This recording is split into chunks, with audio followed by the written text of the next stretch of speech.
बिस्मिल्लाहिर्रहमानिर्रहीम। अस्सलाम वालेकुम स्टूडेंट्स। आज का जो मेरा लेक्चर है वो 1.10 क्लास 8 का जो है क्वेश्चन नंबर 6 और 7 है। ठीक है स्टूडेंट्स, तो इसको समझने से पहले ना, ठीक है, मैं सबसे पहले आपको क्वेश्चन नंबर 7 करवाने की कोशिश करूंगा। ठीक है, तो क्योंकि वो ज़रा इजी है, आप उसको इजीली अंडरस्टैंड कर लेंगे क्योंकि उसमें एक नई चीज़ है, तो मेरे लिए भी समझाना ज़रा आसान हो जाएगा। क्वेश्चन नंबर जो 7 है उसको अंडरस्टैंड करने से पहले ना हम एक ये स्लाइड है, इसको ज़रा देख लेते हैं। अब आपको नजर आ रहा है ये लिखा हुआ जी रेक्टेंगल। ठीक है, तो इससे पहले जो हमारा लेक्चर था इसी एक्सरसाइज के रिलेटेड वो स्केयर के बारे में था, वो भी मैंने आपको बताया था। अब स्केयर वो मैं बता चुका हूँ। अब इसी तरह रेक्टेंगल, इसकी शेप जो होती है वो ये है, लुक लाइक। ठीक है, इसमें लेंथ होती है और विड्थ होती है, इसको ब्रेड्थ भी कहते हैं। ठीक है स्टूडेंट, तो कंफ्यूज नहीं होना आपने, विड्थ हो या ब्रेड्थ हो जो भी लिखा हुआ। तो विड्थ क्या होती है, इसको उर्दू में कहते हैं चौड़ाई, यहाँ से लेकर यहाँ तक इसकी चौड़ाई है। और लेंथ क्या होती है, यहाँ से लेकर ये। ठीक है, दो ही चीजें हैं, दोनों ही डिफरेंट होती हैं। ठीक है, एक चीज मैं आपको ट्रिक बताता हूँ। अगर तो लेंथ और विड्थ दोनों इक्वल हो जाए ना, तो वो क्या चीज बन जाती है, स्केयर बन जाता है। ये भी आपने चीज ज़हन में रखनी है। ऐसी फिगर जिसमें लेंथ और ब्रेड्थ दोनों इक्वल हो जाए, ठीक है, तो वो स्केयर असल में बन जाता है। ठीक है, लेकिन यहाँ पे क्या है, रेक्टेंगल है, रेक्टेंगल मीन लेंथ और विड्थ की बात होगी। ठीक है, तो इसका एरिया कैसे निकाला जाएगा, जिस तरह स्केयर था उसकी चारों जो भी हैं उसकी लेंथ्स को आपस में मल्टीप्लाई किया जाता था, एल क्रॉस एल। इसमें क्या होगा, एल क्रॉस डब्ल्यू। ठीक है स्टूडेंट, क्योंकि लेंथ और विड्थ दोनों डिफरेंट है, तो इसका एरिया क्या होगा, इन दोनों की मल्टीप्लिकेशन लेंगे तो ये सारा एरिया हमारा निकल आएगा। तो एरिया ऑफ रेक्टेंगल किसके बराबर है, लेंथ क्रॉस विड्थ। ठीक है स्टूडेंट, अब देखें इसका पेरीमीटर आपने निकालना है। ठीक है, रेक्टेंगल का उसका फार्मूला क्या होता है, 2 × L + विड्थ। अब देखें 2 × L + विड्थ कैसे आया, इसमें कितनी लेंथ है, ये भी लेंथ है और ये भी लेंथ है, दो लेंथ्स हो गई। और इसकी विड्थ कितनी है, एक ये है और एक ये है। ठीक है, तो अगर अगर आप ज्यादा इसको क्लियरली अंडरस्टैंड करना चाहते हैं ना, ठीक है, तो असल में ना वो ये लिखा हुआ था, टू, ठीक है, L + 2W। ठीक है स्टूडेंट्स, 2W, सॉरी।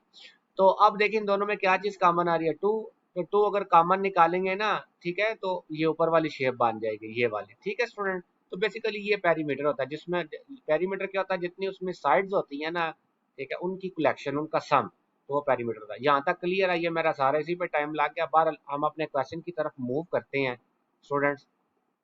तो इसको समझने से पहले ना हम एक चीज है उसको जरा पढ़ लेते हैं। हम अपना क्वेश्चन जो है ना उसको जरा अंडरस्टैंड करते हैं। क्वेश्चन नंबर 7 पहले मैं पढ़ाता हूँ।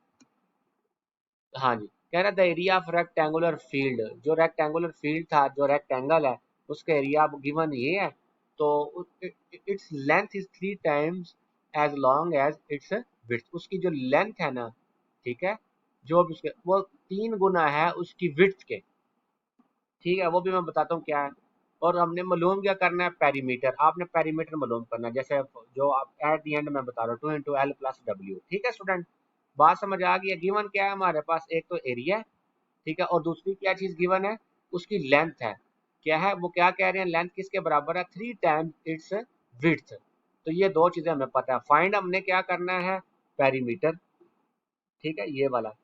ठीक है स्टूडेंट, अब हम क्वेश्चन की तरफ, सोल्यूशन की तरफ मूव करते हैं। हमारे पास गिवन डाटा क्या था, एरिया, एरिया ऑफ रेक्टेंगुलर ये था, रेक्टेंगुलर फील्ड जो भी है, उसकी लेंथ कितनी थी, 3 टाइम्स इट्स विड्थ। हम क्या हम अब मैं उसको सिंपली इस तरह लिख लेता हूँ, एल को, लेंथ को एल लिख लेते हैं, विड्थ को डब्ल्यू स्मॉल। ठीक है, तो 3 टाइम्स मीन्स 3 × W। ये मल्टीप्लीकेशन है। ठीक है स्टूडेंट, 3 टाइम्स मीन अगर आ जाता है 4 टाइम्स, तो आपने लिखना है 4 × W, तो जो बेसिकली किसके बराबर होता है, 4W। 5 टाइम्स है तो 5W। ठीक है, यहाँ तक क्लियर है। अब लेंथ हमें पता लग गई है कितनी है, 3 टाइम्स इट्स विड्थ। ठीक है, तो हमने फाइंड क्या करना है, पेरीमीटर। आपको पता पेरीमीटर का फार्मूला ये है। तो पेरीमीटर निकालने के लिए आपके पास क्या चीजें गिवन होनी चाहिए, एक लेंथ होगी और एक विड्थ होगी, तो हम इजीली मालूम कर लेंगे। अब हमारे पास ऊपर लेंथ तो आ गई है, ठीक है, लेकिन हमें जो लेंथ विड्थ है, विड्थ नहीं पता वो कैसी है। ठीक है, उसकी वैल्यू क्या है। ठीक है, तो हमने बेसिकली लेंथ और विड्थ की वैल्यूज निकालनी है। अगर हमें विड्थ की वैल्यू मिल जाए ना, डब्ल्यू मसलन 2 सेंटीमीटर है, इसका मतलब है डब्ल्यू तो मिल गया, तो लेंथ निकालने के लिए क्या आएगा 3 इंटू डब्ल्यू, 3 इंटू 2, तो 6 हमारी लेंथ आ जाएगी। फॉर एग्जाम्पल मैं वैसे बताने की कोशिश कर रहा हूँ, तो इसका मतलब है हमारी तरजीह जो है फर्स्ट ऑफ ऑल वो हमने डब्ल्यू को फाइंड आउट करना है। ठीक है, यहाँ तक क्लियर है। इसका सोल्यूशन आप देखते हैं अकॉर्डिंग टू क्वेश्चन, जो भी स्टेटमेंट थी, let W be the width of rectangle और L be the length of rectangle. मैं खुद से डिफाइन कर देता हूँ, डब्ल्यू से विड्थ है, एल से लेंथ है। अब देखें सोल्यूशन निकालने के लिए आप सबको पता है एरिया ऑफ रेक्टेंगल किसके बराबर है, एल क्रॉस डब्ल्यू, ये आपको ऑफ कोर्स पता है।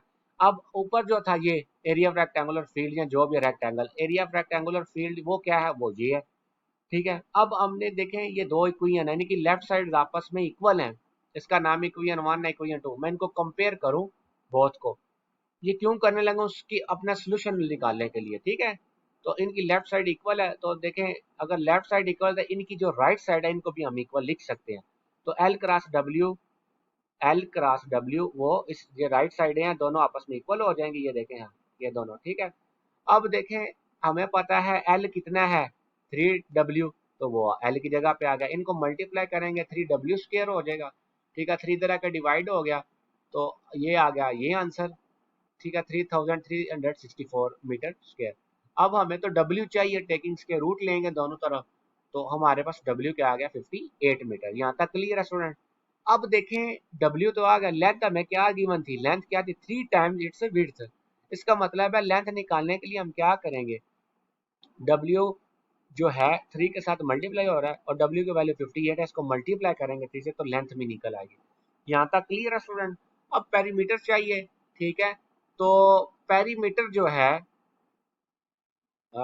इसको मैं समझाने की कोशिश करता हूँ। पेरीमीटर किसका, लेंथ भी आ गई है हमारे पास, ये देखिएगा, और डब्ल्यू विड्थ भी आ गई है, तो पेरीमीटर क्या होगा 2 इंटू ये लेंथ है प्लस विड्थ है, इनको प्लस किया ये वैल्यू है, इनको मल्टीप्लाई किया तो 464 मीटर, तो ये हमारा पेरीमीटर आ गया। यहाँ तक क्लियर है स्टूडेंट। तो अब नेक्स्ट क्वेश्चन जो है ना है क्वेश्चन नंबर 6, और बाकी जो है वो मैं अब नेक्स्ट वीडियो में अपलोड करूंगा। ओके, अल्लाह हाफिज़ स्टूडेंट्स।